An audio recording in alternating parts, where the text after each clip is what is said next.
Hello students, goodwill Educare के online platform पे आप लोग का स्वागत है। क्या हाल चाल है बच्चे? कैसे हैं आप लोग? कैसा चल रहा है आप लोग का पढ़ाई लिखाई? अच्छा चल रहा है? चलिए, अगर अच्छा चल रहा है तो बहुत अच्छी बात है। तो स्टूडेंट्स, ऑलरेडी प्रीवियस क्लासेस में हम लोग पढ़े थे ओवर सब्सक्रिप्शन ऑफ शेयर, और हमें उम्मीद है आप उसके एक्सरसाइज क्वेश्चन ये बना चुके हैं, कोई डाउट नहीं है। अगर होगा तो आप हमसे पूछिएगा कमेंट सेक्शन में। आज हम लोग इशू ऑफ शेयर में एक स्पेशल टॉपिक पढ़ेंगे, और वो टॉपिक है forfeiture of share and reissue of forfeited share. और आज का जो टॉपिक ऐसा है कि आपके बोर्ड एग्जाम में जो क्वेश्चन पूछा जाएगा, फुल फ्लेज क्वेश्चन जो 6 मार्क्स के आएंगे, उसमें फॉरफीचर और री इशू जरूर ही आएगा। और आज जो टॉपिक हम लोग पढ़ेंगे ये लास्ट जर्नल एंट्री होगा। इसके बाद इशू ऑफ शेयर में कोई नया एंट्री नहीं होगा।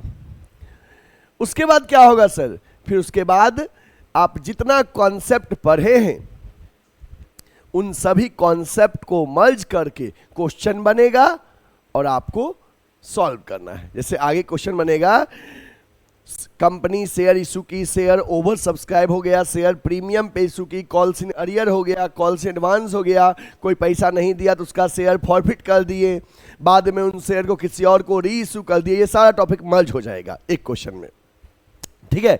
इसलिए आज के क्वेश्चन को बहुत अच्छे से समझिएगा, क्योंकि यही वो टॉपिक है जो बच्चे को समझ में नहीं आता है। वजह क्या है कि सीरियस नहीं रहते हैं, और आप सीरियस होके पूरे लेक्चर को देखेंगे तो समझ में आएगा, गारंटी हमारी है। ऐसा हो नहीं सकता है कि आपको समझ में ना आए, आप चंदन सर से पढ़े और समझ में ना आए, ऐसा हो नहीं सकता है, ठीक है? चलिए, तो सेशन की शुरुआत एक दमदार लाइक के साथ करते हैं। चलिए, तो बच्चे, what we will learn in today's class, आज के क्लास में हम लोग पढ़ेंगे forfeiture of share and reissue of forfeited shares.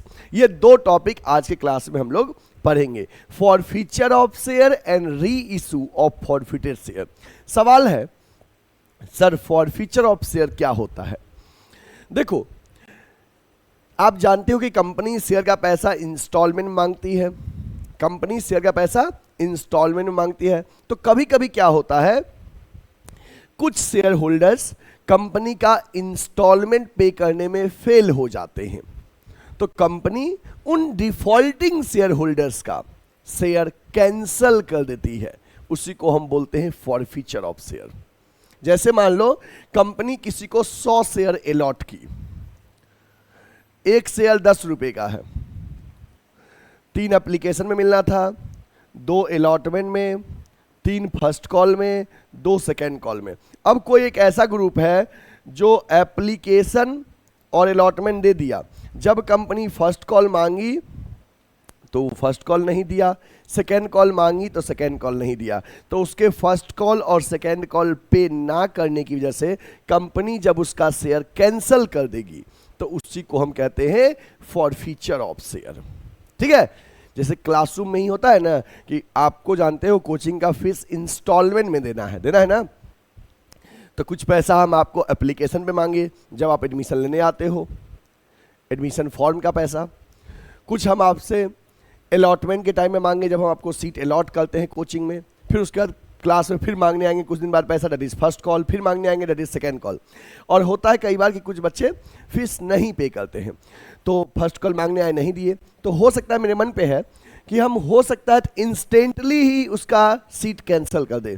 First call नहीं दिया तुरंत कैंसिल कर दिए, सेकेंड कॉल का वेट नहीं किए। और कई बार होता है फर्स्ट कॉल नहीं दिया, ठीक है, हो सकता है कहीं अगले इंस्टॉलमेंट दे दे तो सेकेंड कॉल तक वेट करते हैं, ये भी नहीं दिया तो हो सकता है सेकेंड कॉल के बाद कैंसिल करें, ठीक है?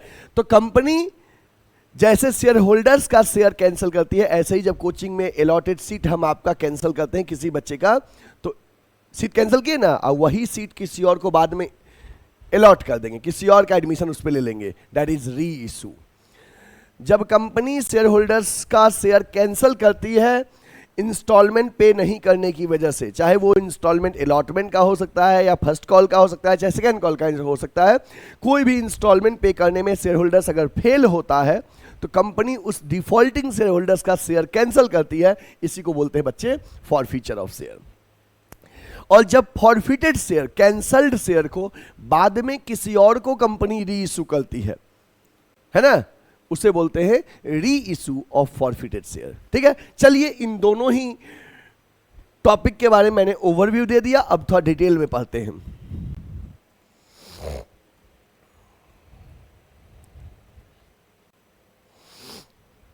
फॉरफीचर ऑफ शेयर का मतलब क्या है? फॉरफीचर ऑफ शेयर का मतलब है बच्चे कैंसलेशन ऑफ शेयर।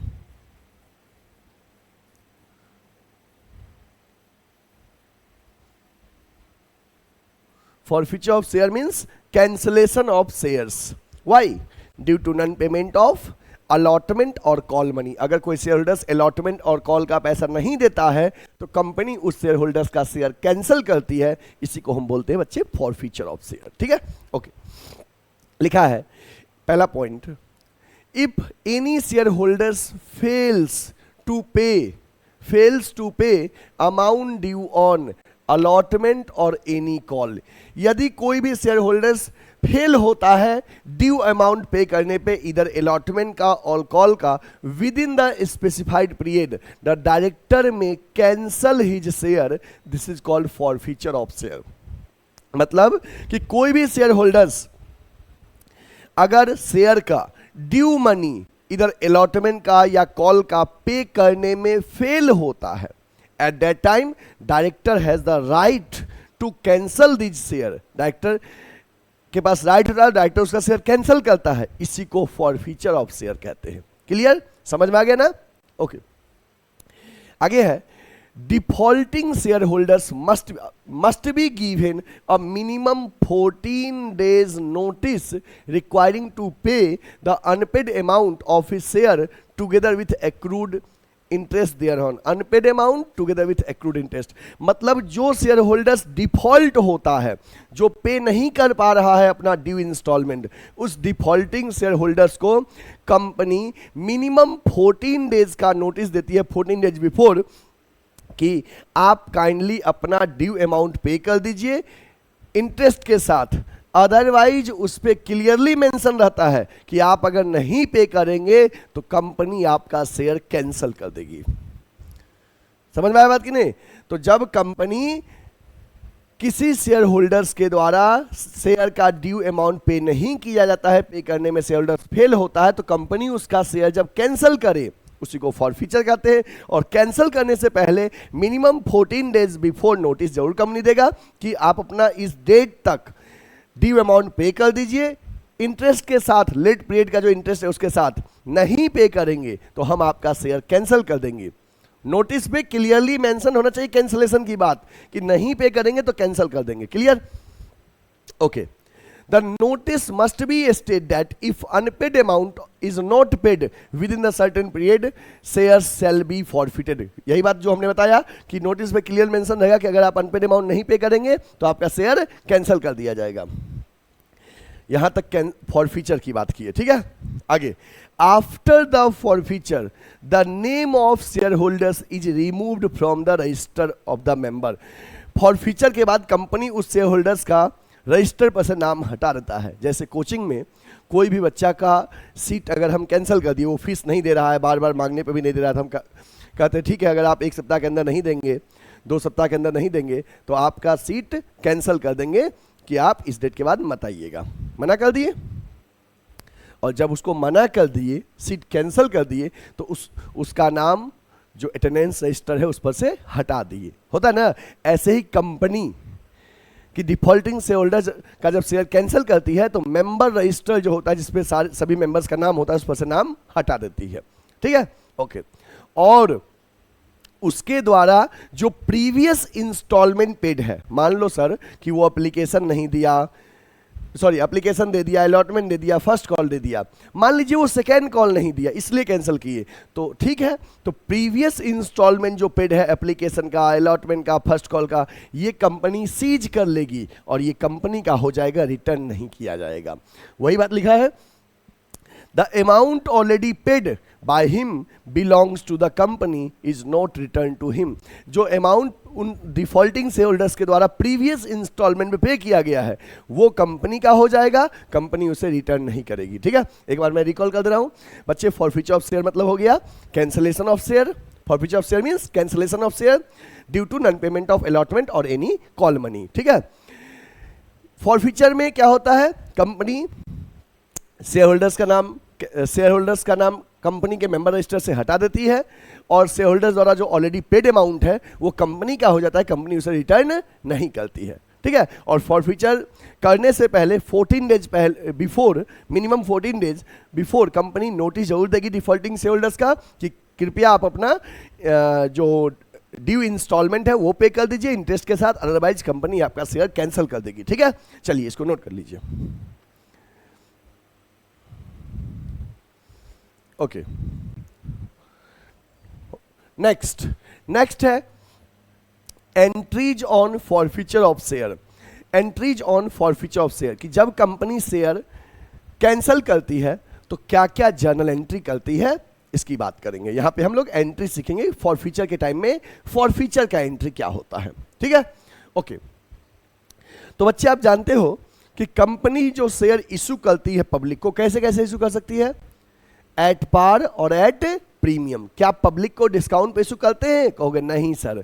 तो अब सवाल है कि जिस शेयर को पार पे इशू किए थे उसको कैंसिल करेंगे तो क्या एंट्री करेंगे, और जिस शेयर को प्रीमियम पे इशू किए थे 10 का शेयर 12 में, 10 का शेयर 15 में, उसको फॉरफिट करेंगे तो क्या एंट्री करेंगे, दोनों का अलग अलग पढ़ेंगे। चलिए पहला केस है forfeiture of share which were issued at par. Par का मतलब समझते हो ना, जैसे मान लो 10 का शेयर अगर 10 में ही इशू हो तो इसे हम बोलेंगे share issued at par, share issued at par. तो बच्चे जब कंपनी जिस शेयर को पार में इशू की थी उसको कैंसिल करेगी तो क्या जर्नल एंट्री करेंगे ये सीखिए। देखो बच्चे, जब आप शेयर इशू किए थे, जब आप शेयर इशू किए थे तो याद होगा आपको हमेशा ड्यू एंट्री में शेयर कैपिटल को क्रेडिट करते थे ना। जैसे मान लो एप्लीकेशन का ड्यू एंट्री में share application to share capital, allotment के ड्यू में share allotment to share capital, first call में share first call to share capital, second call में share second call to share capital करते थे ना। मतलब कि इशू के टाइम में आप शेयर कैपिटल को क्रेडिट करते थे। क्यों? क्योंकि जब शेयर इशू करते थे तो कंपनी का शेयर कैपिटल बढ़ता था, और कैपिटल बढ़ता है तो क्रेडिट करते हैं। ओके, अब क्या है, उन शेयर को कैंसिल करेंगे। फॉरफिट मतलब कैंसिल करना, और जो ही शेयर को कैंसिल करेंगे तो शेयर कैपिटल क्या हो जाएगा, कम हो जाएगा। शेयर जब पब्लिक को ऑफर किए तो शेयर कैपिटल बढ़ा, तो इसलिए इशू के टाइम में शेयर कैपिटल को ड्यू एंट्री में क्रेडिट करते थे। और जब किसी शेयर होल्डर्स का शेयर कैंसिल करेगी कंपनी तो शेयर कैपिटल कम हो जाएगा, और कैपिटल घटता है तो बताओ डेबिट की क्रेडिट, डेबिट होगा ना। तो सुनिए, जब भी शेयर कैंसिल करेंगे तो शेयर कैपिटल को डेबिट करिएगा। Clear? Share capital account debit. ठीक है, जब भी शेयर कैंसिल करेंगे share capital account debit. Figure कैसे लिखेंगे, नंबर्स ऑफ शेयर फॉरफिटेड, जितना शेयर कैंसिल कर रहे हैं, इनटू कॉल्ड अप वैल्यू पर शेयर। कॉल्ड अप का मतलब होता है कितना रुपया मांगा गया है। जैसे मान लो 10 के शेयर में से कंपनी अभी 8 रुपया ही मांगी है तो कॉल्ड अप 8 हुआ। 10 के शेयर में से पूरा 10 मांगी है तो कॉल्ड अप कितना होगा, 10। तो जितना शेयर कैंसिल कर रहे हैं, numbers of share forfeited into called up value. Called up मतलब जितना पैसा मांगा गया है, जितने इंस्टॉलमेंट तक, उतने तक का इंस्टॉलमेंट के फिगर को ऐड करोगे तो कॉल्ड अप निकल जाएगा। तो एक एंट्री हुआ share capital account debit. Figure कैसे लिखाएगा, जितना शेयर कैंसिल किए into called up value. Okay, to share allotment to share call, इसका मतलब ये हुआ calls in arrear. Calls in arrear, इसका मतलब यह हुआ कि जो इंस्टॉलमेंट मांगे और नहीं मिला, जिस कारण से फॉरफिट कर रहे हैं वो रीजन। जैसे मान लो हम आपसे अलॉटमेंट मांगे, आप अलॉटमेंट नहीं दिए, कॉल मांगे, कॉल भी नहीं दिए, इसलिए कैंसिल कर रहे हैं, तो दोनों लिखेंगे to share allotment, to share call. अगर आप अलॉटमेंट दे दिए हैं, कॉल नहीं दिए, तो फिर यहाँ पे अलॉटमेंट नहीं लिखाएगा, केवल शेयर कॉल लिखाएगा। जो कॉल नहीं मिला हो, फर्स्ट कॉल तो फर्स्ट कॉल, सेकंड कॉल तो सेकंड कॉल, ठीक है। और अब बताओ, हम आपसे जो पैसा मांगे वो कॉल्ड अप हुआ, तो कॉल्ड अप लिखाया कहाँ पे? कॉल्ड अप लिखाया शेयर कैपिटल में, जितना शेयर कैंसिल किए into called up value, called up share capital में। कॉल्ड अप में से जो पैसा आप नहीं दिए, that is calls in arrear, उसका नाम लिखेंगे उस इंस्टॉलमेंट का। अगर अलॉटमेंट नहीं दिए टू शेयर अलॉटमेंट, कॉल नहीं दिए टू शेयर कॉल, दोनों नहीं दिए दोनों का नाम लिखाएगा, ठीक है। अब ऑब्वियस सी बात है सर, अगर मान लीजिए 8 रुपया आपने मांगा, लेट्स इमेजिन हमने 8 रुपया मांगा, कॉल्ड अप 8 है, 8 में से आप 5 नहीं दिए, दोनों इंस्टॉलमेंट मिला के 5 नहीं दिए, तो कितना दे दिए? 3 रुपया। 8 मांगे, 8 में से 5 नहीं दिए, कितना दिए? 3 रुपया। जो आप दिए दैट इज पेड अप, जो आप दिए वो पेड अप। और पेड अप कहाँ लिखाएगा? शेयर फॉर फ्यूचर में। यहाँ पे to share forfeiture account में पेड अप लिखाएगा, पेड अप, ठीक है। तो फिर से सुनिए, एंट्री क्या होगा? Share capital account debit called up से numbers of share forfeited into called up value, to share allotment, to share call, amount not receive on allotment, amount not receive on call. जो पैसा आपने मांगा और नहीं मिला उसका नाम लिखिएगा, दैट इज एक शब्द में कॉल्स इन अरियर। जो पैसा मांगे और नहीं मिला उस इंस्टॉलमेंट का नाम लिखना है, जो इंस्टॉलमेंट मिल गया उसका नाम नहीं लिखना है। और जो मिल गया वो शेयर फॉर फ्यूचर अकाउंट में जाएगा, पेड अप वैल्यू। क्लियर हो गया? क्लियर हो गया एंट्री कि क्या एंट्री होगा शेयर फॉर फ्यूचर टाइम में? जिस शेयर को पार पे इशू किए थे, शेयर कैपिटल अकाउंट डेबिट। कैसे फिगर लिखोगे? Numbers of share forfeited into called up. Called up क्या हुआ? जहां तक पैसा मांगे हैं, ओके। टू जो इंस्टॉलमेंट मांगे और नहीं मिला, अगर अलॉटमेंट मांगे अलॉटमेंट नहीं मिला, to share allotment. First call मांगे, फर्स्ट कॉल नहीं मिला, to share first call. Second call मांगे, सेकंड कॉल नहीं मिला, टू शेयर सेकंड कॉल। मतलब जो पैसा मांगा गया और नहीं मिला उसका नाम, ठीक है। और जो मिल गया सर वो कहां जाएगा? वो शेयर फॉर फ्यूचर अकाउंट में जाएगा। Amount receive on application allotment और कॉल, मतलब कि जो भी पैसा डिफरेंट इंस्टॉलमेंट में आपको मिला है वो यहां पे जाएगा, paid up value share forfeiture में, ठीक है, ओके।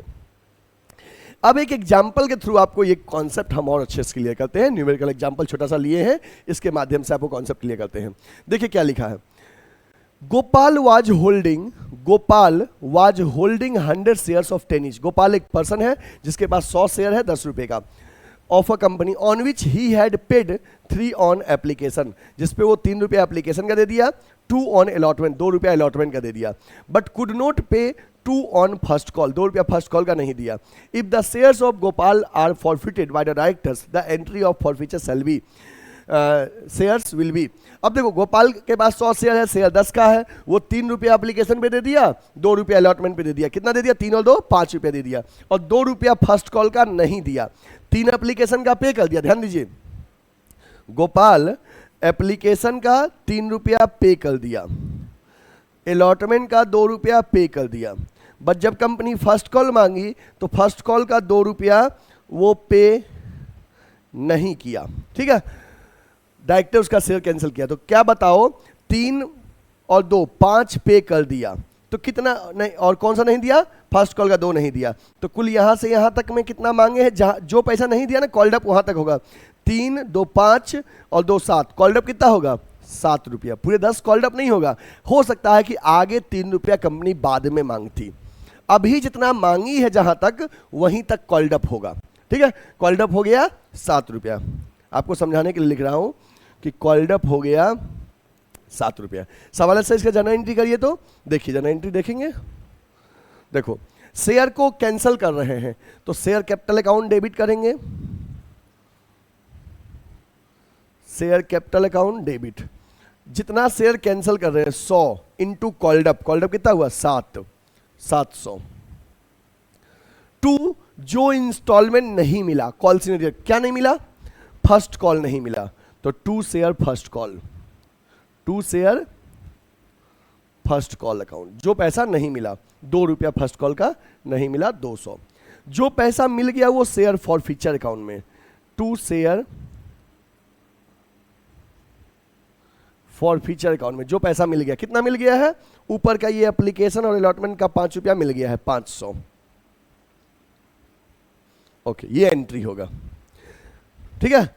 अच्छा एक बार और बता दें कि अगर मान लो बच्चे, यहां जो हम शेयर फर्स्ट कॉल लिखे हैं, अगर मान लो आप जब फर्स्ट कॉल नहीं मिला था उस समय अगर अरियर ओपन नहीं किए थे तो यहाँ पे फर्स्ट कॉल को क्रेडिट किए थे करेंगे, क्योंकि उस समय फर्स्ट कॉल एक्सेस डेबिट है, जब नहीं मिला तो क्रेडिट कर देंगे।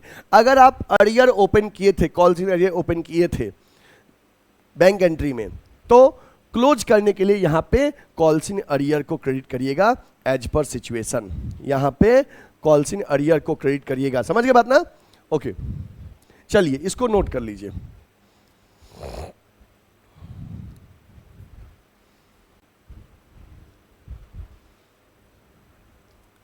ठीक, नेक्स्ट है forfeiture of shares which were issued at premium, which were issued at premium. बच्चे forfeiture of share which were issued at premium, जिस शेयर को प्रीमियम पे इशू किए थे उसको हम फॉरफिट करेंगे तो क्या एंट्री होगा? प्रीमियम वाले में दो सिचुएशन होगा। क्या क्या होगा सर? एक होगा जिस इंस्टॉलमेंट में प्रीमियम था वो इंस्टॉलमेंट मिल गया, उसके बाद का इंस्टॉलमेंट नहीं मिला इसलिए फॉरफिट कर रहे हैं, प्रीमियम मिलने के बाद वाला इंस्टॉलमेंट ना मिलने की वजह से फॉरफिट कर रहे हैं। और दूसरा प्रीमियम वाला इंस्टॉलमेंट नहीं मिला, प्रीमियम मांगे बट नहीं मिला, तब फॉरफिट कर रहे हैं। तो ध्यान दीजिएगा, दोनों केस समझाएंगे वन बाय वन। पहला है when forfeiture take place after the premium is received। पहला है when forfeiture take place after the premium is received, और दूसरा है when forfeiture take place before the premium is received। दो case है, एक है forfeiture कर रहे हैं प्रीमियम मिलने के बाद, और दूसरा कर रहे हैं forfeiture कर रहे हैं प्रीमियम मिलने से पहले, प्रीमियम नहीं मिला है इसलिए। तो जैसे मान लो एक एग्जांपल तौर पे समझो कि गोपाल के पास 100 शेयर है, शेयर 10 का है, 10 रुपए का है, 2 रुपए के प्रीमियम पे इशू किया गया था। पैसा कुछ इस तरह से मिलेगा, एप्लीकेशन पे 3, अलॉटमेंट पे 3 + 2p, फर्स्ट कॉल में 2, सेकेंड कॉल में 2। ठीक है, पहला केस समझिए कि गोपाल जो है हमको सेकेंड कॉल नहीं दिया इसलिए शेयर कैंसिल कर रहे हैं। गोपाल हमको सेकेंड कॉल नहीं दिया इसलिए कैंसिल कर रहे हैं। तो तुरंत आप लॉजिक लगा लोगे कि सर इसका मतलब कि गोपाल आपको सेकेंड कॉल नहीं दिया तो वो एप्लीकेशन, अलॉटमेंट और फर्स्ट कॉल दे दिया। 10 का शेयर 2 रुपए के प्रीमियम पे इशू किए हैं, 12 रुपए में इशू किए हैं, एप्लीकेशन पे 3 मिलेगा, अलॉटमेंट पे 5 मिलेगा, जिसमें 3 फेस वैल्यू है, 2 प्रीमियम है, फर्स्ट कॉल में 2, सेकंड कॉल में 2। गोपाल हमको सेकंड कॉल नहीं दिया इसलिए फॉरफिट कर रहे हैं। तुरंत आप लॉजिक लगा लोगे, अच्छा प्रीमियम वाला केस है और प्रीमियम जिस इंस्टॉलमेंट में था उसके बाद वाला इंस्टॉलमेंट नहीं मिला इसलिए फॉरफिट कर रहे हैं, मतलब प्रीमियम मिल गया है। मतलब अरे ऑब्वियस सी बात है, आप सेकेंड कॉल नहीं दिए तो ऑब्वियस सी बात है अलॉटमेंट, फर्स्ट कॉल दे दिए हैं, एप्लीकेशन दे दिए हैं, और जो ही अलॉट जिस इंस्टॉलमेंट में प्रीमियम था वो दे दिए हैं तो प्रीमियम भी तो दे दिए हैं। आया समझ में? ओके, तो when forfeiture take place after premium received, मतलब प्रीमियम वाला इंस्टॉलमेंट मिल गया है। जैसे यहां पे आपको समझ में आ जाएगा, अच्छा प्रीमियम वाला इंस्टॉलमेंट मिल गया है। तो सुनिए, लिखा according to section 52 of companies act 2013 if premium has been fully collected, यदि प्रीमियम एक बार शेयर होल्डर से मिल गया है, it can not be cancel, इसको कैंसल नहीं करेंगे। अगर एक बार प्रीमियम मिल गया है इसको कैंसल नहीं करेंगे। Even if the share is forfeited later on, चाहे बाद में ही शेयर को कैंसिल क्यों ना करो, अगर एक बार प्रीमियम आपको मिल गया है उस प्रीमियम को कैंसिल नहीं करते हैं। जैसे शेयर कैपिटल को कैंसिल करने के लिए डेबिट किए ना, ऐसे ही प्रीमियम को कैंसिल करने के लिए डेबिट नहीं करेंगे। एक बार प्रीमियम मिल गया, once premium is received it will not cancel.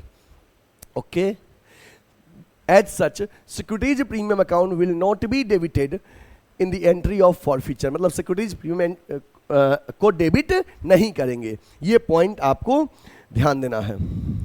Securities premium account will not be debited, not be debited, debit नहीं करेंगे, कैंसिल नहीं करेंगे। फिर सुन लीजिए, कंपनी जिस शेयर को प्रीमियम पे इशू की थी, जिस शेयर को प्रीमियम पे इशू की थी उसमें दो पॉसिबिलिटीज होते हैं। एक होता है प्रीमियम जिस इंस्टॉलमेंट में था वो इंस्टॉलमेंट मिल गया है, इसलिए उसके बाद वाला नहीं मिला इसलिए कैंसिल कर रहे हैं। और दूसरा होता है नहीं, प्रीमियम वाला भी नहीं मिला है, तो प्रीमियम वाला नहीं मिला तो सेकंड केस है। अभी बता रहे हैं प्रीमियम मिल गया है उसके बाद वाला नहीं मिला है तो क्या करेंगे। तो अगर प्रीमियम मिल गया है तो फॉरफीचर की एंट्री में सिक्योरिटीज प्रीमियम को डेबिट नहीं करिएगा, ठीक ना। प्रीमियम जब मिल गया है तो सिक्योरिटीज प्रीमियम डेबिट नहीं करिएगा फॉरफीचर एंट्री में, ठीक है। एंट्री जस्ट लाइक पार की तरह होगा, जैसे पार वाला केस में एंट्री था ना वही सेम एंट्री होगा। मतलब यहां पे आप लिख सकते हो सेम एंट्री लाइक पार। पार पे जैसे फॉरफीचर का एंट्री था ये वाला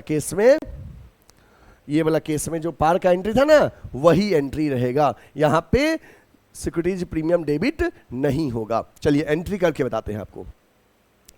अगर ये केस जो हमने लिखा इसके अकॉर्डिंग है कि गोपाल के पास 100 शेयर था, 10 का शेयर था, 2 रुपये प्रीमियम पे इशू किए, एप्लीकेशन पे 3, अलॉटमेंट पे 3 + 2, फर्स्ट कॉल पे 2, सेकंड कॉल का 2 नहीं पे किया इसलिए कैंसिल किए। सर इसका फॉरफीचर का एंट्री करिए। चलिए करते हैं, देखिए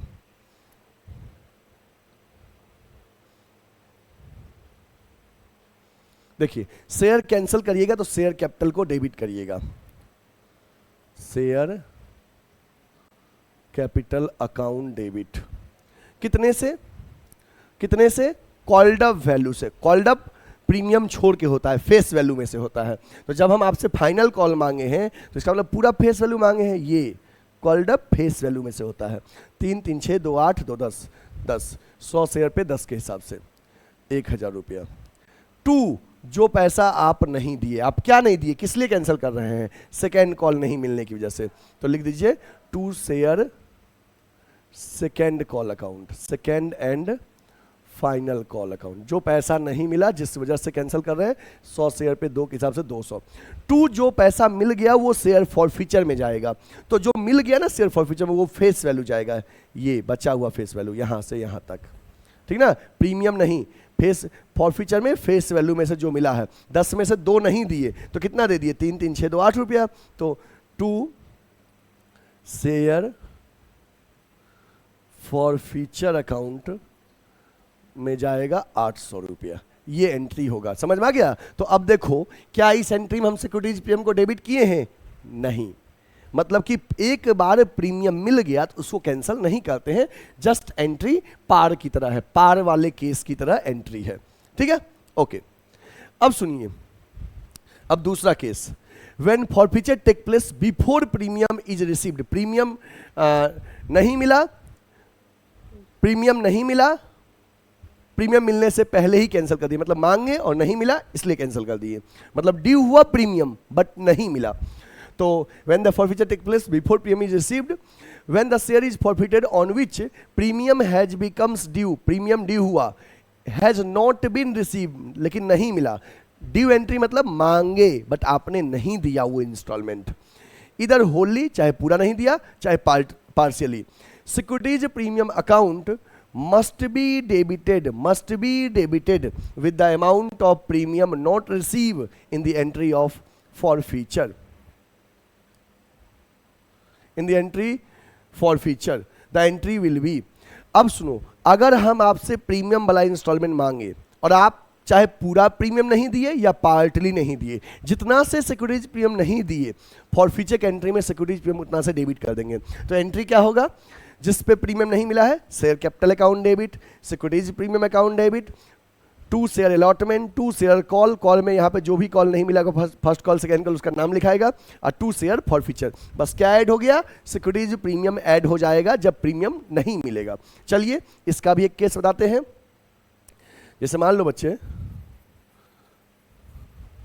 जैसे इसी के एग्जाम्पल को समझो कि गोपाल को 100 शेयर इशू किए, 10 का सेल था, 2 रुपये के प्रीमियम पे। मान लीजिए एप्लीकेशन पे 3 रुपया था, अलॉटमेंट पे 3 + 2p था, फर्स्ट कॉल पे 2 रुपया, सेकेंड कॉल पे 2 रुपया। मान लीजिए कि गोपाल केवल एप्लीकेशन दिया, ना अलॉटमेंट दिया, ना फर्स्ट कॉल दिया, ना सेकेंड कॉल दिया, और आप इसका शेयर कैंसिल कर रहे हो, क्या एंट्री होगा बताइए। तो कहोगे sir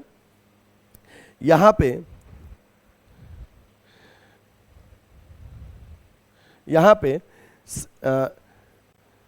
share capital account debit होगा। कितना शेयर कैंसिल कर रहे हैं? 100। Share capital account debit 100 into called up value. Called up value face value में से होगा, ये फेस वैल्यू में से कॉल्ड अप होगा। 3 3 6 2 8, जब हम पूरा मांगे हैं सेकेंड कॉल तक तो 10 रुपया।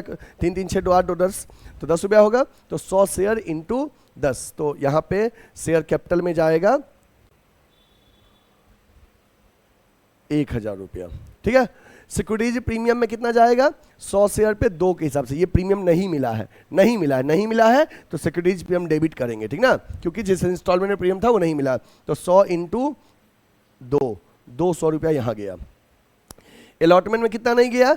नहीं मिला। अलॉटमेंट में कुल ये 5 रुपया, 3 2 5, 500 शेयर अलॉटमेंट में 500।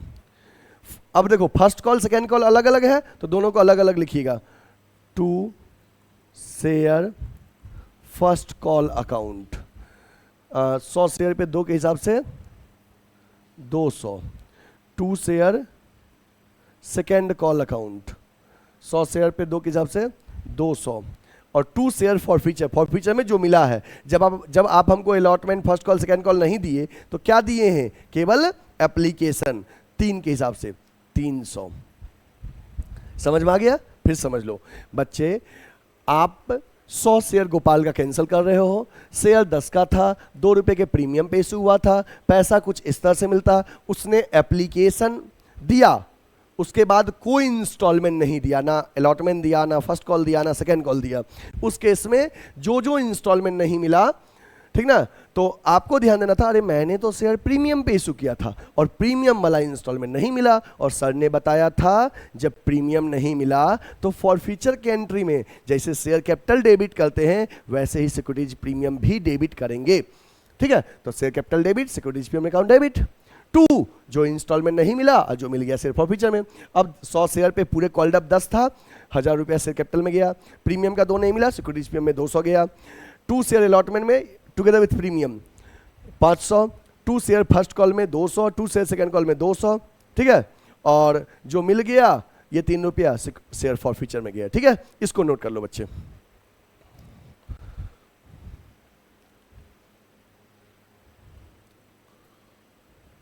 चलिए हो गया, ओके।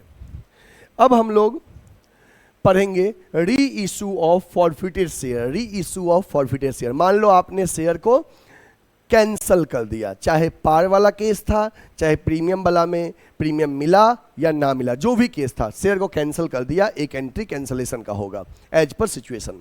अभी हम क्वेश्चन भी करेंगे, री इशू के बाद क्वेश्चन भी करेंगे। अब सवाल है कि हम शेयर इशू क्यों किए थे? पहली बार पैसे के लिए, और आपसे पैसा मांगे, आप कोई इंस्टॉलमेंट पे करने में फेल हो गए तो हम आपका शेयर कैंसिल कर दिए। उसी शेयर को हम अब दूसरे को री इशू करेंगे, उसे बोलते हैं री इशूड ऑफ फॉरफिटेड शेयर। जैसे कोचिंग में कोई बच्चा फीस नहीं दिया, उसको मना कर दिए, तुम मत आना, ठीक है, रजिस्टर से नाम हटा दिए, सीट कैंसिल कर दिए। अब हम तो कोचिंग चला ही रहे हैं पैसे के लिए, वो नहीं दिया तो अब वही सीट किसी और को री इशू कर देंगे, दोबारा इशू कर देंगे। क्लियर हो गया कॉन्सेप्ट? फॉर जिस शेयर को कैंसिल किए वही शेयर किसी और को री इशू कर देंगे। ठीक है, ओके। अब सुनिए, जो फॉरफिटेड शेयर है बच्चे, उसको कंपनी री इशू पार, प्रीमियम और डिस्काउंट तीनों पे कर सकती है। पार पे भी री इशू कर सकती है, प्रीमियम पे भी, डिस्काउंट पे भी। लेकिन फ्रेश शेयर, जो फ्रेश शेयर था, वो पब्लिक को केवल पार और प्रीमियम पे ही इशू करते हैं, डिस्काउंट पे इशू नहीं करते हैं। फ्रेश शेयर जो आप इससे पहले के टॉपिक से पढ़े, उसमें फ्रेश शेयर पब्लिक को जो ऑफर कर रहे थे केवल पार और प्रीमियम पे। But forfeited share can be री इशूड एट पार, प्रीमियम और डिस्काउंट तीनों। ओके, ठीक है। तो अब हम लोग री इशू के बारे में थोड़ा कॉन्सेप्ट पढ़ते हैं।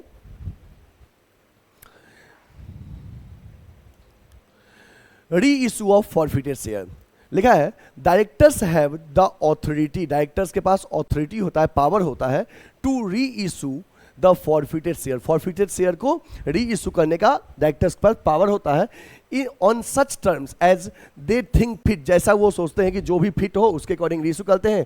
That is why say that they are liberty, उनके पास लिबर्टी होता है to reissue the forfeited share at par, at premium और एट डिस्काउंट। मतलब कि डायरेक्टर्स के पास ऑथोरिटी होता है कि फॉरफिटेड शेयर को री इशू करो जैसा वो सही समझे।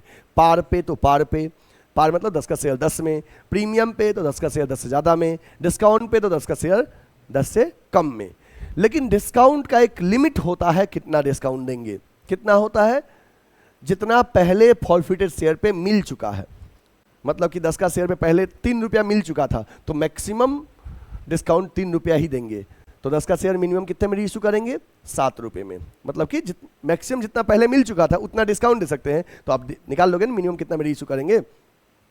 Okay, however if the shares are reissued, जब शेयर को री इशू करेंगे at a discount, the amount of discount can not exceed the amount previously received on these share. इसका मतलब ये हुआ कि जैसे एक एग्जांपल तौर पे मानिए कि if share of ₹10 on which 3 has already been receive, 10 के शेयर पे 3 रुपया पहले से मिल चुका था, इज फॉरफिटेड, उसको कैंसिल कर दिए, एंड अब री इशू कर रहे हैं, minimum 7 must be collected on the reissue. It means maximum discount 3 can be allowed as discount on reissue of shares. इसका मतलब ये हुआ 10 का शेयर पे 3 रुपया फॉरफिचर से पहले मिल चुका था और उसको हम कैंसिल कर दिए। अब जब री इशू करेंगे तो जितना पहले मिल चुका था फॉरफिचर के टाइम में मैक्सिमम उतने का ही डिस्काउंट देंगे। अगर 3 मिल चुका था 3 का तो 10 का शेयर पे मैक्सिमम 3 डिस्काउंट देंगे, तो मिनिमम कितने में री इशू करेंगे, 7 में। अगर सोचिए सर 10 के शेयर पे पहले आपको 6 रुपया मिल चुका था तो हाँ, तो 6 मिल चुका था तो अब 6 का डिस्काउंट देंगे मैक्सिमम, तो मिनिमम कितने में री इशू करेंगे, 4। समझ में आ गया कि मैक्सिमम डिस्काउंट फॉरफिटेड शेयर पे दिया जाएगा amount already previously received on forfeited share, जितना पहले मिल चुका था मैक्सिमम डिस्काउंट उतना। तो मिनिमम कितने में इशू करेंगे, face value minus previous amount already received on forfeited share, वो माइनस कर दो तो निकल जाएगा मिनिमम कितने में इशू करेंगे। इसको नोट कर लीजिए।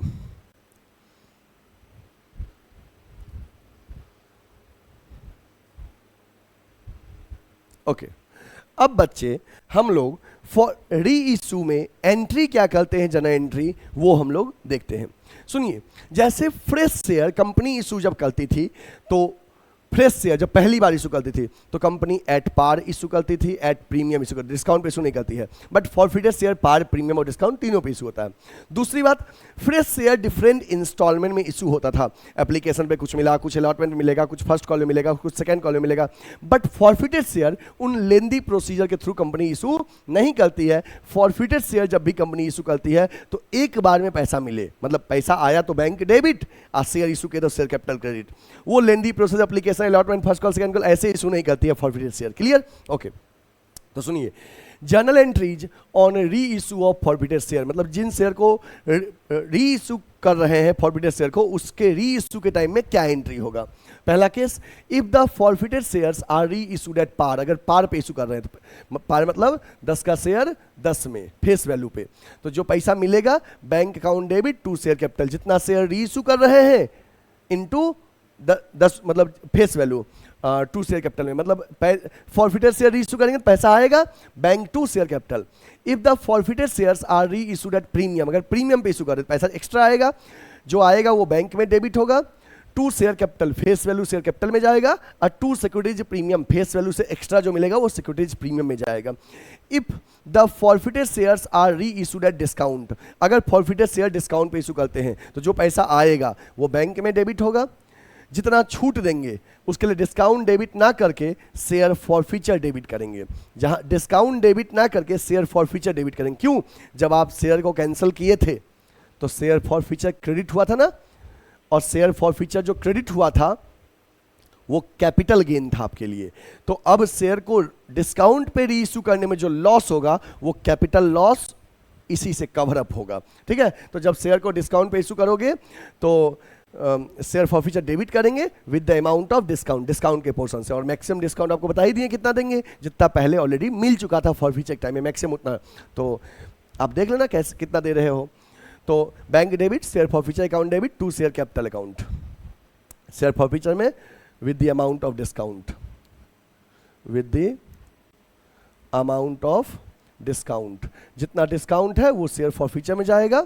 ठीक है, अमाउंट रिसीव्ड जो होगा वो बैंक में जाएगा, और फेस वैल्यू जो होगा वो शेयर कैपिटल में आएगा, फेस वैल्यू शेयर कैपिटल में। ठीक है, अब सुनो, अब तो कंपनी तीनों सिचुएशन में तो इशू करेगी नहीं, या तो पार पे इशू करेगी, या तो प्रीमियम पे, या तो डिस्काउंट पे। पार पे इशू के पैसा आया, bank debit to share capital. Premium पे इशू के पैसा आया, bank debit to share capital to securities premium. Discount पे इशू के पैसा कम मिला, जो मिला वो बैंक में गया, जितना छूट दिए शेयर फॉरफीचर में और शेयर कैपिटल में फेस वैल्यू से। अब सुनो, आफ्टर द री इशू, जो भी सिचुएशन हो, या par, premium, discount, after the reissue share forfeiture balance और the gain on reissue is transfer to capital reserve.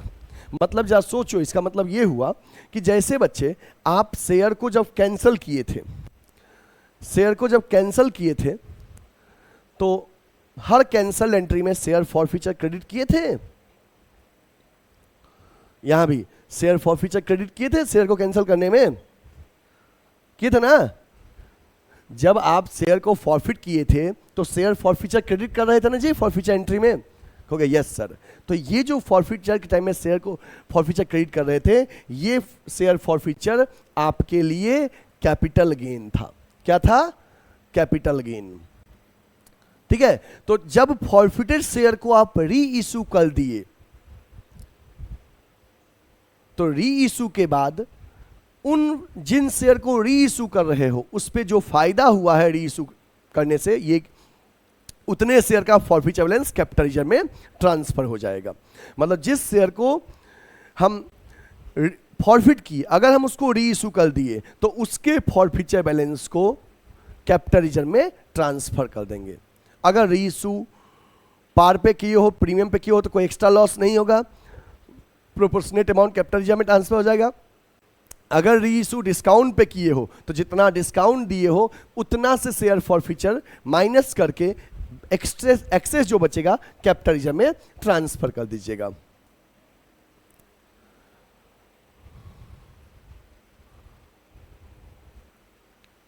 ठीक है, तो सुनो, पहले समझ लो, ये न्यूमेरिकल बताएंगे, उस समय समझ में आ जाएगा। अभी नोट कर लेना कि transfer the gain on reissue to capital reserve, मतलब कि री इशू के बाद ऑटोमेटिक है कि जिन शेयर को हम कैंसिल किए थे उसको अगर हम री इशू कर दिए, उसके फॉरफीचर बैलेंस को कैपिटल रिजर्व में ट्रांसफर करेंगे, उसका एंट्री करेंगे share forfeiture account debit to capital reserve.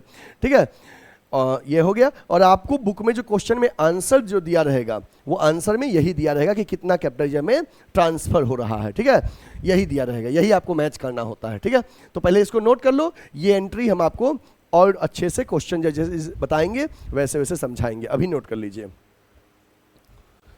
ये एंट्री करने के लिए कहे चाहे नहीं कहे, री इशू के बाद ऑटोमेटिक है, ये एंट्री होगा ही होगा। नोट कर लीजिए। ओके, चलिए अब हम लोग एक न्यूमेरिकल क्वेश्चन करेंगे, और न्यूमेरिकल क्वेश्चन करेंगे तो क्या कॉपी और पेन निकाल लीजिए, ठीक ना। ओके, तो बच्चे एक बात और बता दें, जिस शेयर को आप कैंसिल किए और अगर उसको री इशू नहीं किए हैं, कैंसिल किए, फॉरफिट किए, बट अभी री इशू नहीं किए, तो जब तक री इशू नहीं किए तब तक कैपिटल रिजर्व में ट्रांसफर नहीं होगा। री इशू के बाद ही कैपिटल रिजर्व में ट्रांसफर होगा। ठीक है, इस बात को ध्यान रखिएगा। चलिए क्वेश्चन बनाएंगे, कॉन्सेप्ट और अच्छे से क्लियर होगा। ये स्क्रीन पे क्वेश्चन है, इसको नोट कर लीजिए। ये स्क्रीन पे क्वेश्चन है, इसको नोट कर लीजिए।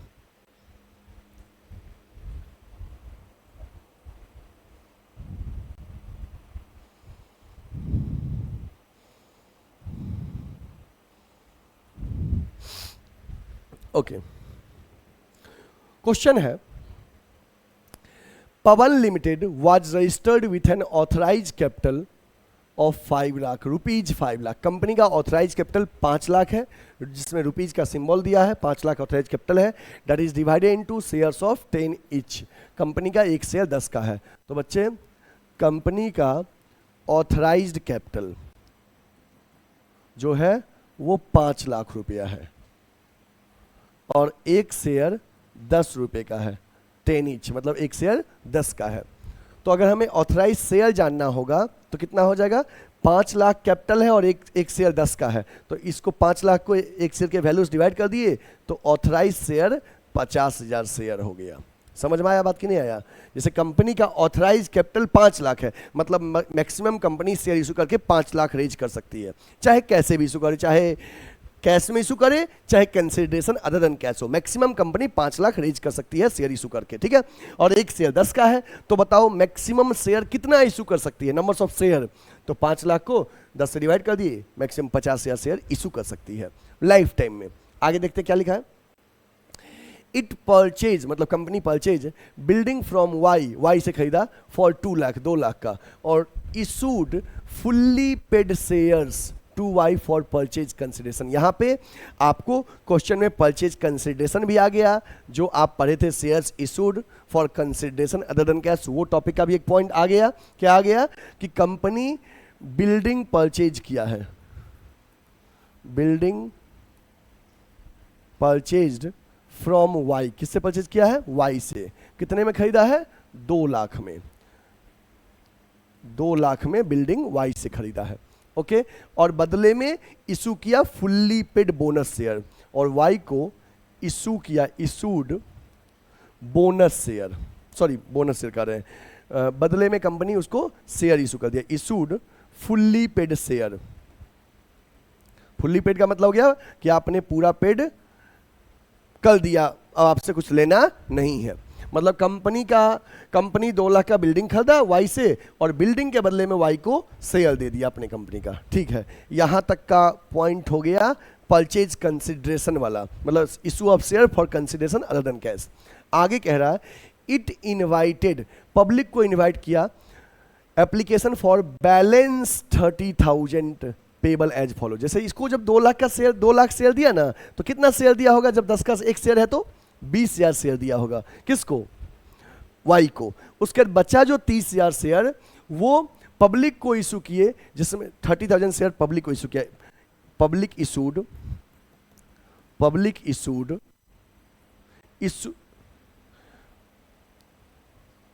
इशूड टू पब्लिक कर दो, पब्लिक इशूड नहीं, इशू टू पब्लिक, पब्लिक को इशू किया 30,000 शेयर। और आप जान ही रहे हो एक शेयर कितने का है? 10 का, 10 ईच। पैसा कैसे मिलेगा?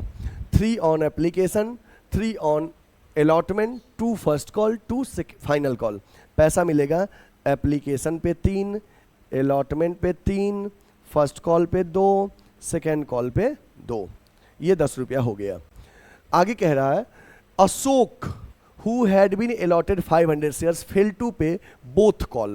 आगे कह रहा है कि अशोक जिसके पास 500 शेयर्स अलॉट किए थे, जिसको 500 शेयर अलॉटेड था, वो फर्स्ट कॉल और सेकेंड कॉल पे करने में फेल हो गया। जब मैं क्रॉस कर दूं मतलब नहीं दिया,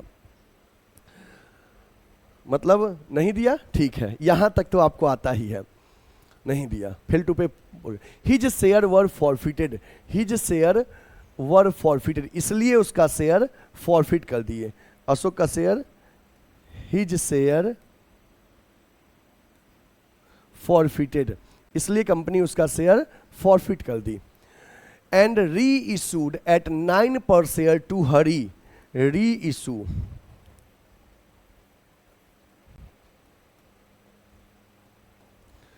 री-issued ₹9 per share to Hari as fully paid up, make necessary entries in the books of company। आपको जर्नल एंट्री करना है। एक बार मैं क्वेश्चन को और अच्छे से समझा देता हूं, समझ में आएगा। देखो समझिएगा, पहले इसको नोट कर लो, एक बार नोट कर लो, स्क्रीनशॉट लेना है स्क्रीनशॉट ले लो, ठीक है, ओके। अब देखो कंपनी का सबसे पहले ना सॉल्यूशन करने से पहले क्वेश्चन का एक एक वर्ड अच्छे से आना चाहिए।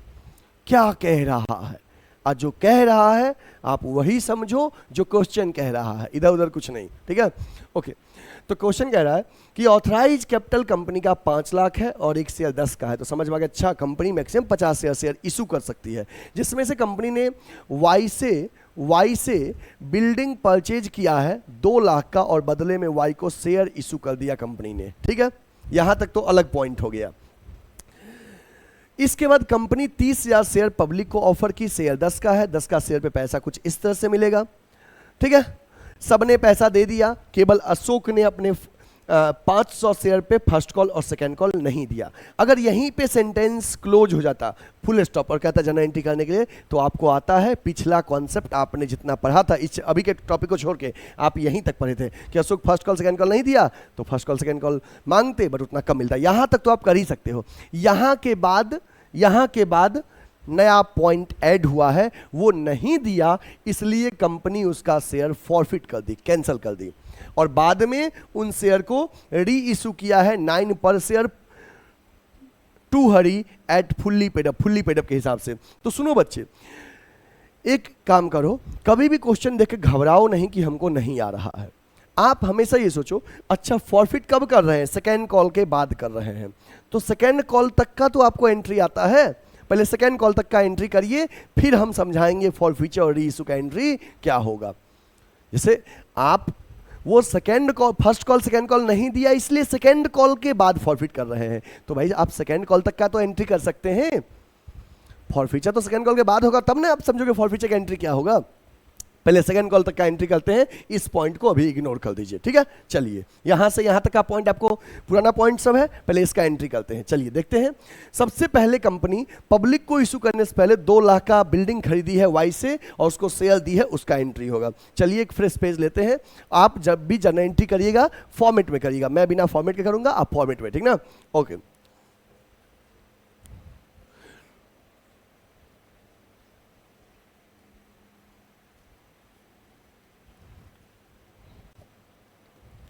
देखिए पहला एंट्री होगा, कंपनी ने बिल्डिंग परचेज किया, तो बिल्डिंग परचेज किया तो बिल्डिंग कंपनी के लिए एसेट्स है, एसेट्स आता है तो डेबिट, तो बिल्डिंग अकाउंट डेबिट किससे खरीदा है? वाई से, तो वाई का नाम दिया है तो वाई लिखोगे, नाम नहीं दिया होता तो वेंडर लिखते, टू वेंडर ब्रैकेट में लिख दिए हैं। वाई डेबिट कितना का बिल्डिंग खरीदा था? 2 लाख का, लिख दीजिए building purchased from Y, Y से बिल्डिंग खरीदा गया। अब बच्चे वाई से कंपनी बिल्डिंग खरीदी, अब कंपनी क्या की, वाई को बदले में शेयर दे रही है। कितने? 2 लाख रुपया देना था वाई को, अब 2 लाख का कंपनी शेयर दे देगी, 2 लाख शेयर दे देगी, 2 लाख का शेयर दे देगी उसको वाई को, तो वाई को शेयर देंगे तो वेंडर अब मेरा कम हो जाएगा, अगले एंट्री में वाई डेबिट हो जाएगा, वाई मतलब कि vendor debit to share capital account, to share capital account, same figure से। ये हुआ वाई को शेयर दिए उसका एंट्री, वाई को शेयर दिए उसका एंट्री। यहां पे आप नरेशन लिख लो, purchase consideration discharged by issue of share. Purchase consideration हमने डिस्चार्ज किया शेयर इशू करके, 2 एंट्री हो गया। कंपनी वाई से बिल्डिंग परचेज की, उसका एंट्री, जो चीज परचेज की बिल्डिंग डेबिट टू वाई, बदले में वाई को शेयर दी तो वाई क्रेडिटर कम हो गया, क्रेडिटर घटता debit, Y debit to share capital, 2 entry हो गया। अब हम करेंगे पब्लिक को जो शेयर दे रहे हैं उसका एंट्री, पब्लिक को जो शेयर दे रहे हैं उसका एंट्री। ये 2 एंट्री हो गया बच्चे, कहां से कहां तक का? ये पॉइंट का कि वाई से बिल्डिंग परचेज किए 2 लाख का और बदले में उसको शेयर दिए। यहां तक समझने में कोई दिक्कत है कि वाई से बिल्डिंग परचेज किए तो बिल्डिंग टू वाई और शेयर दिए तो वाई टू शेयर कैपिटल, यहां तक क्लियर है। अब आप जो पब्लिक को शेयर इशू कर रहे हो 30,000 शेयर, उसमें एप्लीकेशन पे 30 है, अलॉटमेंट 3, एप्लीकेशन पे 3 है, अलॉटमेंट 3 है, फर्स्ट कॉल 2 है, सेकेंड कॉल 2 है, जिसमें अशोक अपने 500 शेयर पे first first call second call नहीं दिया उसका एंट्री करना है, यहां तक पहले करिए फिर फॉरफीचर आगे समझिएगा, ठीक है। चलिए, तो 30,000 शेयर पे एप्लीकेशन 3, अलॉटमेंट 3। एप्लीकेशन अलॉटमेंट तो दिया है, चलिए एप्लीकेशन अलॉटमेंट दिया है, इसका एंट्री करिए।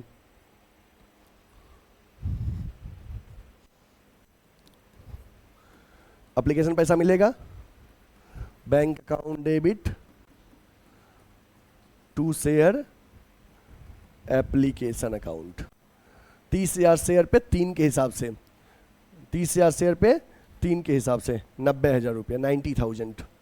Bank account debit to share application account 90,000। यहाँ लिख दीजिए एप्लीकेशन मनी रिसीव्ड, एप्लीकेशन का पैसा मिल गया। चाहो तो और डिटेल में लिख सकते हो, application money receive on 30,000 share at the rate ₹3। ठीक है, अब एप्लीकेशन मनी को शेयर कैपिटल में ट्रांसफर करिए। Share application account debit to share application account debit to share capital account. यहाँ जितने शेयर एप्लीकेशन क्रेडिट था उतने से यहाँ डेबिट हो गया। Share application account debit 90,000 to share capital 90,000। लिख दीजिए application money transferred to share capital account. Application money को शेयर कैपिटल में ट्रांसफर कर दिए। ये हमने एंट्री किया बच्चे एप्लीकेशन का। अब हम अलॉटमेंट का करेंगे, ठीक ना। अलॉटमेंट मांगेंगे पहले, यहाँ तक नोट करना है, नोट कर लीजिए। ओके, अब अलॉटमेंट मांगेंगे। चलिए अलॉटमेंट मांगते हैं।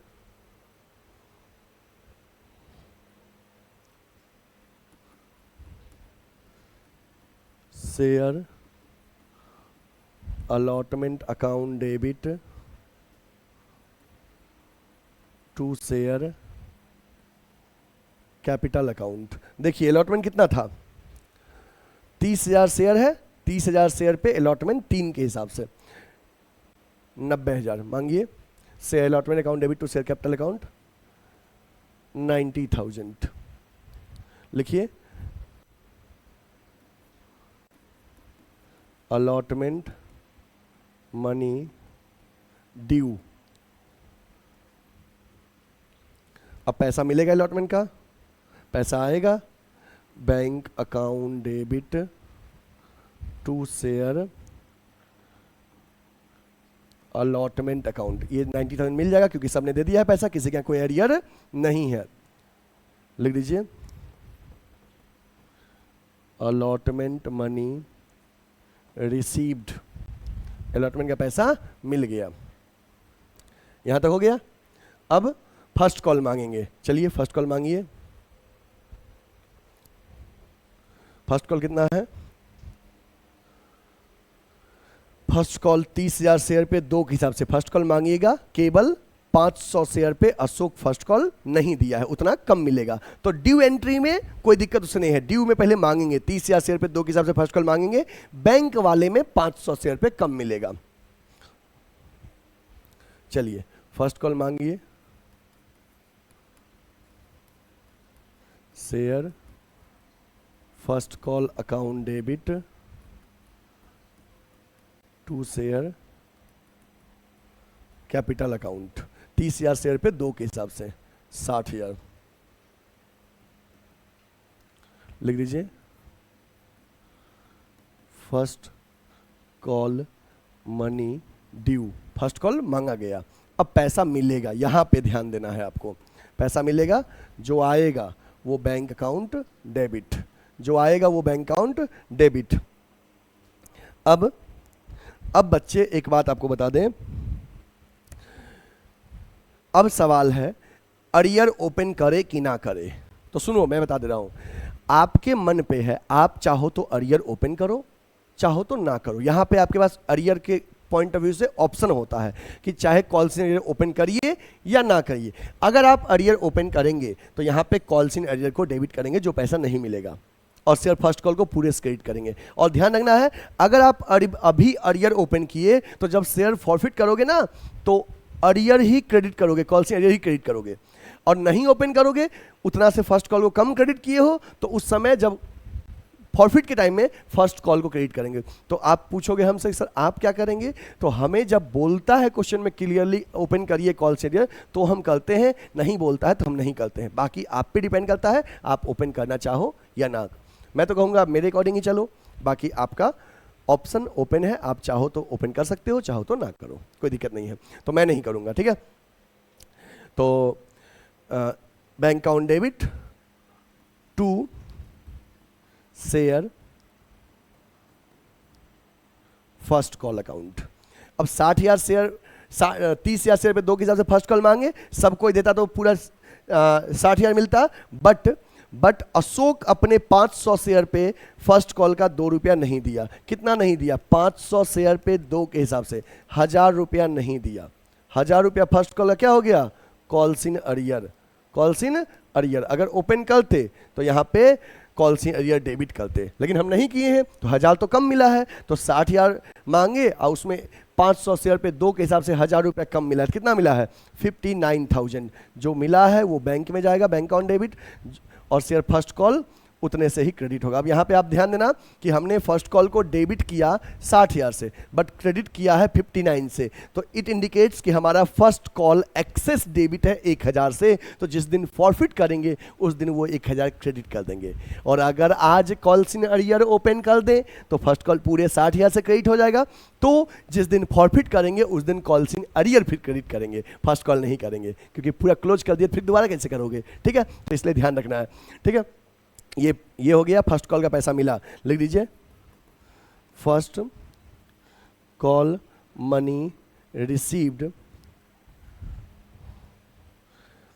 Accept 500 share. 500 शेयर छोड़ के फर्स्ट कॉल का पैसा मिल गया, ठीक है। यहां तक कोई दिक्कत नहीं, फर्स्ट कॉल का पैसा मिल गया। अब आगे सेकेंड कॉल मांगिए।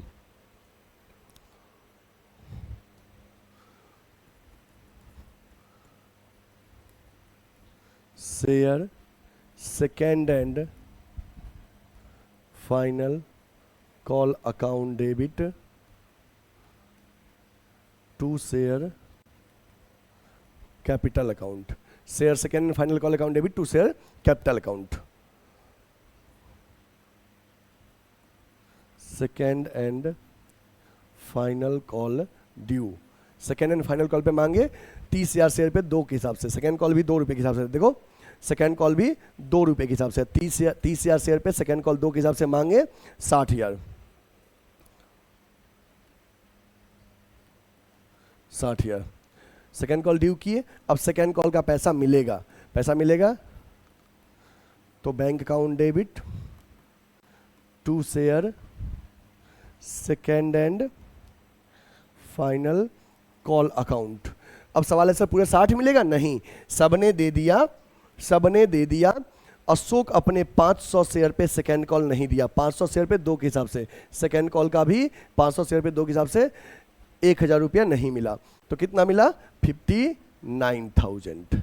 59,000 ये मिला, ठीक है। नरेशन लिख दीजिए। Second and final call money received, second and final call मिल गया एक्सेप्ट 500 शेयर। 500 शेयर छोड़ के बाकी सब पे सेकेंड कॉल मिल गया। 500 पे कौन था, नाम क्या था? अशोक नहीं दिया 500 पे, ठीक है, बाकी मिल गया। अब बच्चे हम लोग करेंगे, अब हम लोग करेंगे फॉर फीचर का एंट्री। अब हम लोग करेंगे फॉर फीचर का एंट्री, इधर करेंगे फॉर फीचर का एंट्री। मतलब आप जैसे कर रहे हो ना, आप जैसे कर रहे हो यही आगे चलेगा, यही नीचे, बट हम आपके समझाने के लिए बगल में कर रहे हैं, ठीक है। ओके, अब सुनो, क्या फॉर फीचर वाले क्वेश्चन में नॉर्मल एंट्री करने में कोई दिक्कत नहीं है? फॉरफिट अब ना करोगे तो यहां तक तो आप कर ही सकते हो सॉल्व। ये कभी मत कहना सर मुझे पूरा क्वेश्चन नहीं आता है, क्योंकि पार्ट बाय पार्ट आप सीखते जा रहे हो। जितना सीख गए उतना आपको आता है, ये आपको फील करना है। अब फॉर फीचर सीखना है, फॉर फीचर का एंट्री कैसे करते हैं।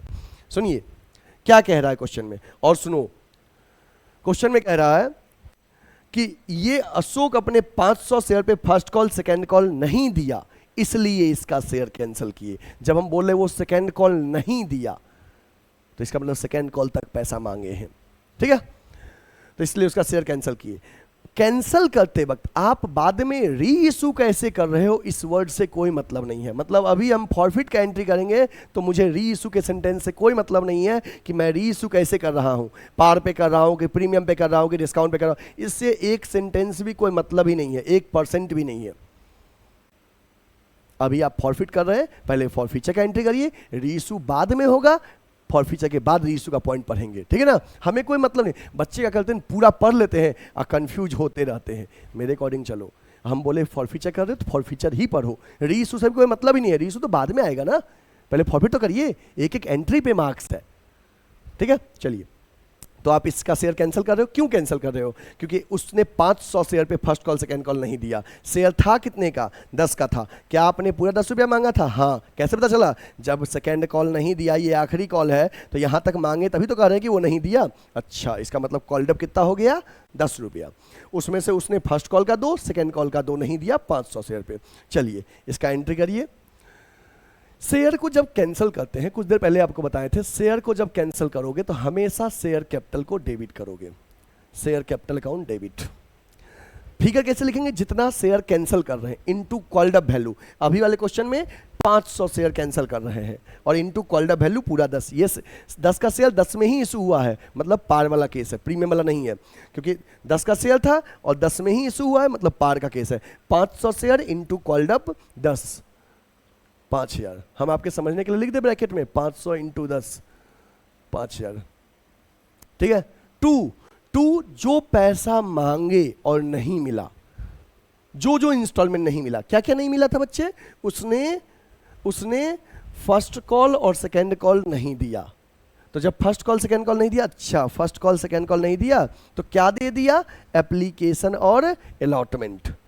तो हम बताए ना, शेयर कैपिटल डेबिट, टू जो पैसा मांगे और नहीं मिला, मतलब कॉल्स इन अरियर, मतलब जो मांगा गया नहीं मिला। तो अगर आप कॉल्स इन अरियर पहले ओपन किए थे ना मिलने के टाइम में, तो फॉरफिचर में कॉल्स इन अरियर क्लोज करोगे, नहीं ओपन किए थे तो नहीं क्लोज करोगे, ठीक ना। तो फर्स्ट कॉल सेकेंड कॉल का 2-2 रुपया, जो पैसा नहीं मिला, to share first call account, to share second call account, जो पैसा मांगे और नहीं मिले उसका नाम। अलॉटमेंट मिल चुका है तो इसलिए हम यहाँ पे अलॉटमेंट नहीं लिखे हैं। जो फर्स्ट कॉल सेकेंड कॉल नहीं मिला बस उसी का नाम लिखेंगे। अगर फर्स्ट कॉल भी मिल गया होता, केवल सेकेंड कॉल नहीं दिया, तो केवल सेकेंड कॉल लिखा था। But in this question clearly given कि वो फर्स्ट कॉल सेकेंड कॉल नहीं दिया, जो नहीं दिया उसका नाम लिखाएगा उस इंस्टॉलमेंट का। To share first call, to share second call.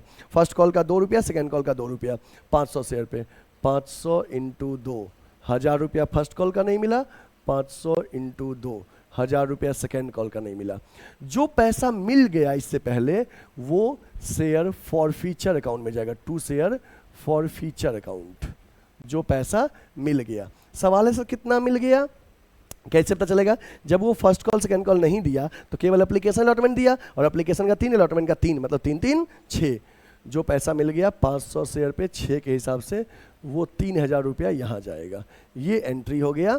लिख दीजिए नरेशन, 500 शेयर फॉरफिटेड,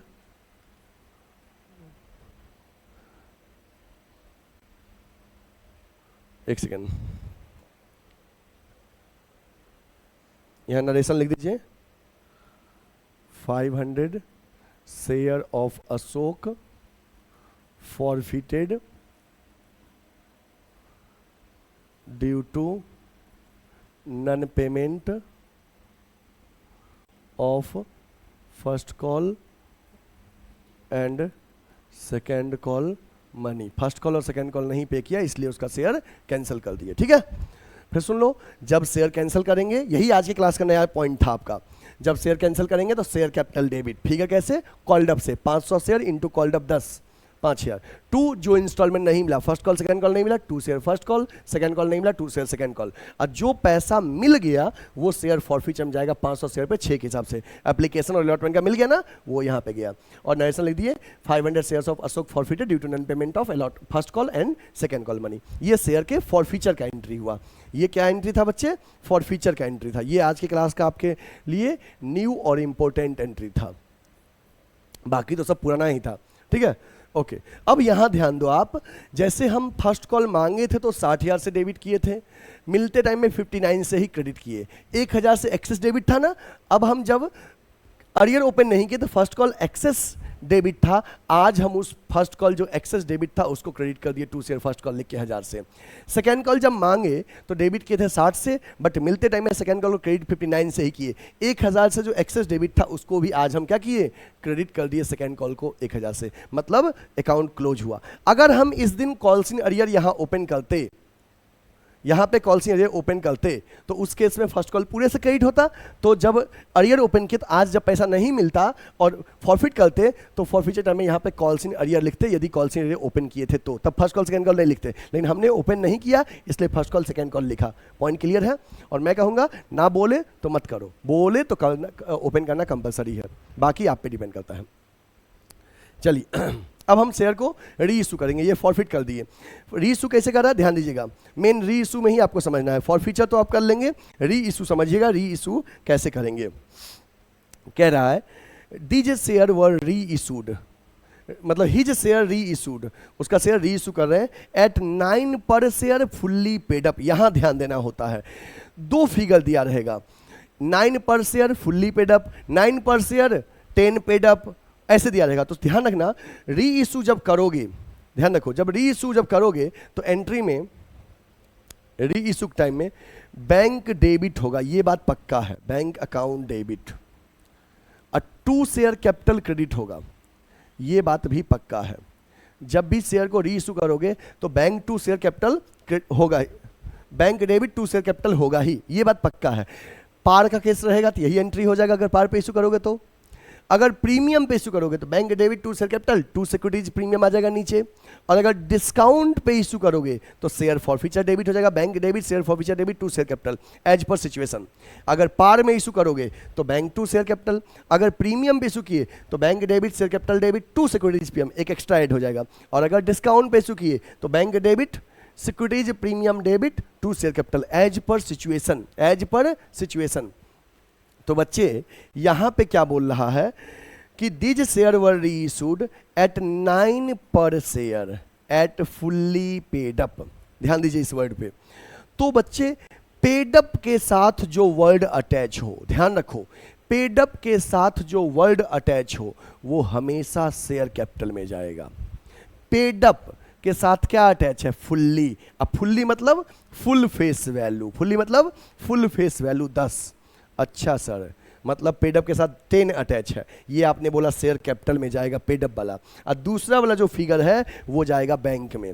मतलब आपको हम शेयर इशू किए 9 रुपये में और ये माने कि आपने पूरा 10 दे दिया। शेयर वर री इशूड एट ₹9 पर शेयर एज फुल्ली पेडअप, आपने दिया 9 और हमने माना कि आपने पूरा दे दिया 10। मतलब 10 का शेयर हम आपको 9 रुपये में दे रहे हैं तो 1 रुपये के डिस्काउंट पे, 1 रुपये के डिस्काउंट पे।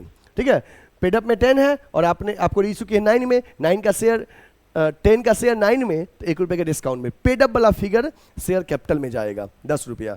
कितना share? 500 share, 500 share into 10, 5000 share capital में गया और 500 शेयर इंटू 9, 4500 यहाँ आ गया। ठीक है, अब जा सोचो 10 का शेयर 9 रुपये में इशू किए 1 रुपये के डिस्काउंट में, 5000 का शेयर 4500 में इशू किए 500 के डिस्काउंट में। उस डिस्काउंट के लिए शेयर फॉरफीचर डेबिट करिएगा, share forfeiture account debit. 500 share into 1, 500 के डिस्काउंट में। री इशू ऑफ फॉरफिटेड शेयर,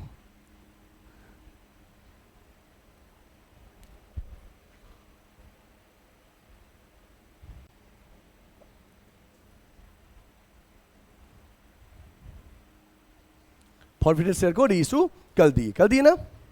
और डिस्काउंट पे रीइशू करने के टाइम में हमने आपको एंट्री भी बताया था कि जब शेयर को डिस्काउंट पे इशू करोगे तो bank debit share forfeiture account debit to share capital. Clear है? अब सुनो क्या बोले कि लास्ट में आफ्टर रीइशू शेयर फॉरफीचर के बैलेंस को कैपिटल रिजर्व में ट्रांसफर करते हैं। चाहे ट्रांसफर करने के लिए बोले चाहे नहीं बोले, ट्रांसफर करना कंपलसरी है। फॉरफिटेड शेयर को कैपिटल रिजर्व में ट्रांसफर करना कंपलसरी है, चाहे ट्रांसफर करने के लिए बोले चाहे नहीं बोले। तो जब फॉरफिटेड शेयर को कैपिटल रिजर्व में ट्रांसफर करोगे, share forfeiture to capital reserve, share forfeiture account debit to capital reserve, उसका एंट्री करिए।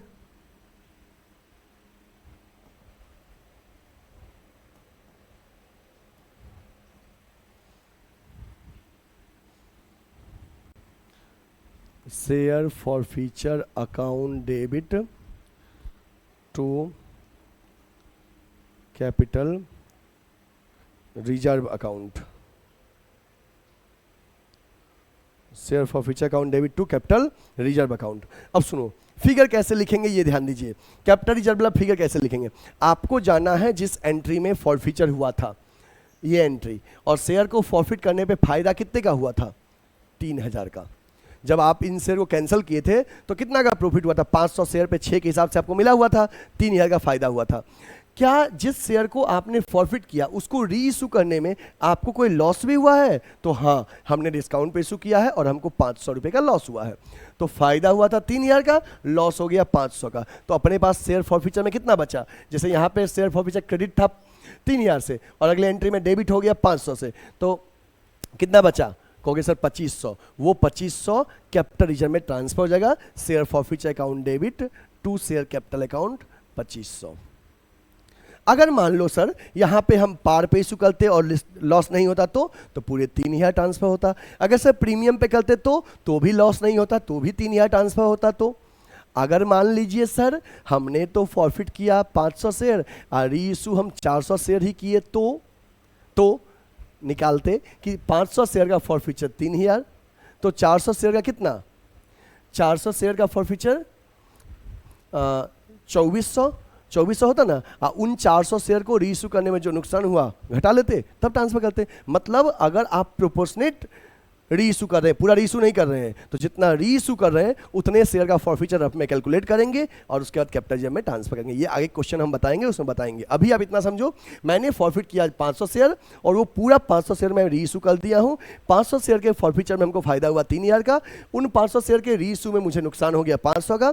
तो इस फायदे में से नुकसान माइनस कर लेंगे, लॉस माइनस कर लेंगे, जो बचा कैपिटल रिजर्व में ट्रांसफर हो जाएगा। ये कंपलसरी है, यही आपके आंसर में रहेगा।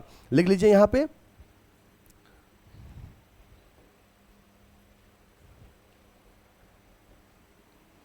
Share forfeiture balance transfer to capital reserve, share forfeiture balance को कैपिटल रिजर्व में ट्रांसफर कर दिए। आपको आंसर में यही मिलाना होता है, ठीक ना। बुक में आंसर में यही दिया रहेगा, एग्जाम में क्वेश्चन में this is your final answer. ये मैच कर गया, मानते हैं सही है, ठीक है। हालांकि स्टेप मार्किंग होगा। तो चलो बच्चे, अब आप सिस्टमेटिकली नोट करो।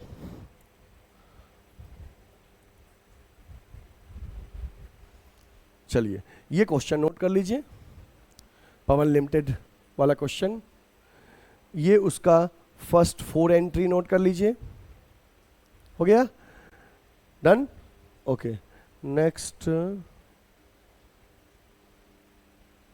एंट्री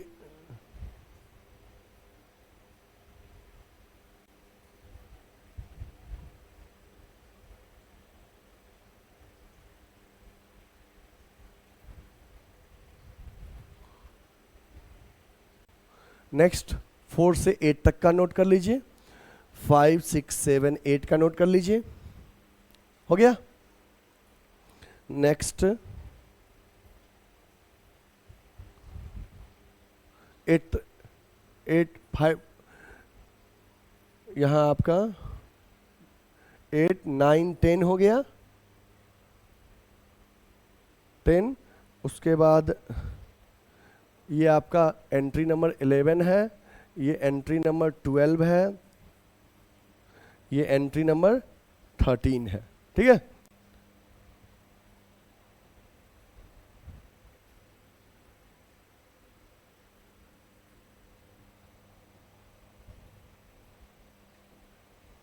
अब हम इसको एक बार में पूरे ही क्वेश्चन को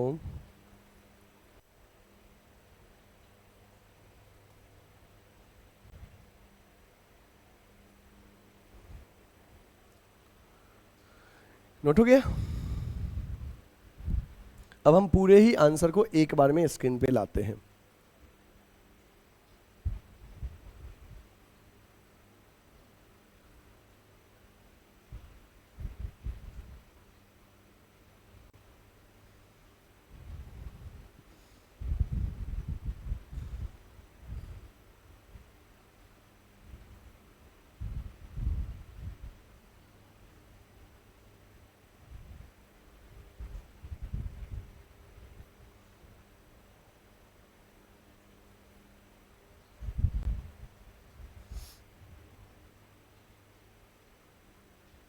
ठीक है, ये आपका पूरा क्वेश्चन हुआ, यहां से लेके यहां तक का एंट्री,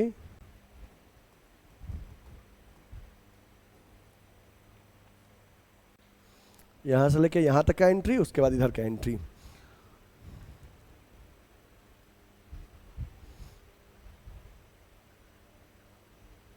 ठीक है, कंप्लीट क्वेश्चन, अच्छे से आ गया समझ में, कोई दिक्कत नहीं।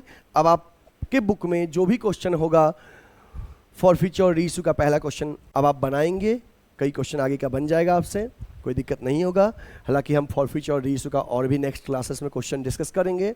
उसके बाद फिर हम डिस्कस करेंगे कंपनी का बैलेंस शीट, और बैलेंस शीट डिस्कस करने के बाद फिर बड़े बड़े फुल फ्लेज क्वेश्चन जो आपके बोर्ड एग्जाम से ओरिएंटेड हैं उस तरह के क्वेश्चंस डिस्कस करेंगे। ठीक है, अब आप बच्चे, हमें उम्मीद है कि आपको समझ में आ गया अच्छे से, कोई दिक्कत नहीं होगा, और क्वेश्चंस बनाइएगा। अगर कोई कहीं दिक्कत होता है तो आप कमेंट में या हमारे व्हाट्सएप नंबर पे कॉल करके हमसे ज़रूर पूछिएगा।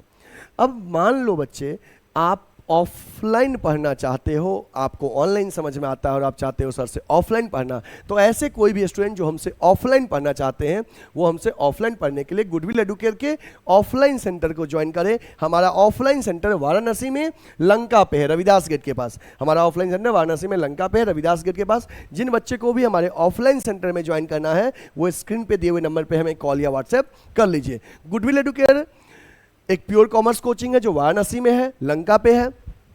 हमारे ऑफलाइन सेंटर बच्चे 11th एंड 12th कॉमर्स का क्लासेस चलता है, सीबीएसई बोर्ड, आईएससी बोर्ड या state board, medium English only, Hindi medium नहीं, ओनली इंग्लिश मीडियम। जिन बच्चों को भी 11th एंड 12th कॉमर्स में बैच में एडमिशन लेना है, हमारे यहाँ मल्टीपल बैच अवेलेबल है, मॉर्निंग स्लॉट में भी अवेलेबल है, आफ्टरनून में भी अवेलेबल है बैचेज, इवनिंग में भी अवेलेबल है। जिनको भी एडमिशन लेना है आप स्क्रीन पे दिए नंबर पे कॉल या व्हाट्सएप कर लीजिए या सीधे हमारे ऑफलाइन सेंटर में विजिट कीजिए।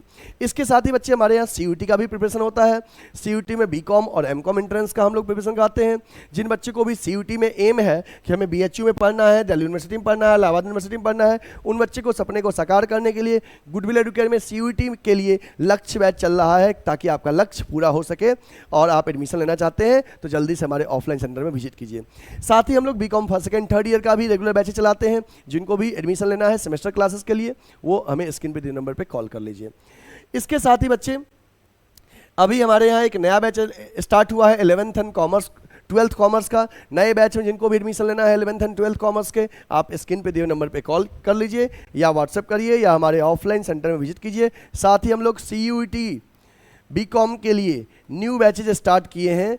सीयूटी बीकॉम के लिए इन बैचेज में भी आपको एडमिशन लेना है तो आप हमें कॉन्टैक्ट कर सकते हैं। अगर आपने बच्चे अभी तक हमारे चैनल को सब्सक्राइब नहीं किया है यूट्यूब पे तो चैनल सब्सक्राइब कर लीजिए, बेल आइकन प्रेस कर लीजिए। आज के वीडियोज़ को लाइक नहीं किए हैं तो लाइक कर दीजिए और अपने 8-10 कॉमर्स फ्रेंड्स को सेशन को शेयर करिए, क्योंकि उन बच्चों तक भी सही कंटेंट पहुंच सके। सिस्टमेटिक कंटेंट हम आपके लिए बना रहे हैं और हम मेहनत करते हैं, आपका थोड़ा सा सपोर्ट मिल जाए तो हमें मोटिवेशन मिलता है, लगता है कि हाँ बच्चे हमें प्यार करते हैं, लाइक करते हैं और आपका सपोर्ट से ही आज हम आपको सिस्टमेटिकली कंटेंट प्रोवाइड कर रहे हैं। हमें उम्मीद है आप आगे भी सपोर्ट ऐसे ही करते रहेंगे। फिर हम मिलेंगे आपसे नेक्स्ट लेक्चर के साथ, तब तक के लिए आप अपना ख्याल रखिएगा, ठीक है। क्वेश्चन बनाते रहिएगा और फिर मिलेंगे नेक्स्ट क्लासेस में। जय हिंद, जय भारत।